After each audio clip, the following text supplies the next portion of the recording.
Hello hi welcome back. Premature greying mostly premature hair grey అనేది ఈ మధ్య కాలంలో చాలా చాలా చిన్న పిల్లలకి కూడా మనం అబ్జర్వ్ చేస్తున్నాం. టీనేజ్ పిల్లలకి కూడా హెయిర్ అనేది గ్రే టర్న్ అవ్వడం, వైట్ టర్న్ అవ్వడం అనేది కనిపిస్తుంది.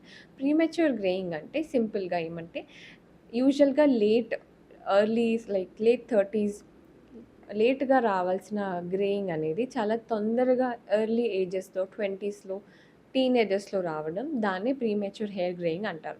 సో ఇది చాలా మటుకు స్ట్రెస్ వల్ల కాజ్ అవుతుంది. At the same time poor lifestyle, లేదంటే long term smoking, vitamin deficiencies like vitamin B12, iron, folic acid, poor diet, lifestyle factors, most ఇంపార్టెంటే జెనెటిక్స్. ఒకవేళ మీ ఫాదర్కి లేదా మదర్కి జెనెటిక్స్లో ఒకవేళ అది పాస్ ఆన్ అయ్యి ఉంటే కనుక it is not reversible.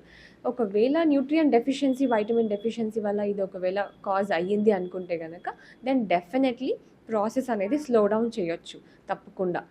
Proper nutrient balance చేసుకొని, ప్రాపర్ అవి వైటమిన్స్ అన్ని బ్యాలెన్స్ చేసుకొని, లైఫ్ స్టైల్ అనేది కరెక్ట్ చేసుకొని, ఏదైతే life style changes, poor diet కానీ, ఇఫ్ ఎట్ ఆల్ 30స్లో ఉన్నవాళ్ళు, ఎర్లీ 20స్లో ఉన్నవాళ్ళు, లాంగ్ టర్మ్ స్మోకింగ్, ఒకవేళ ఇలాంటివన్నీ ఈ ఫ్యాక్టర్స్ అన్నీ కన్సిడర్ చేసుకొని తగ్గిస్తే కనుక దెన్ డెఫినెట్లీ ప్రీమెచ్యూర్ గ్రేయింగ్ అనేది ఒక లెవెల్ వరకు ఇది అనేది తగ్గించవచ్చు.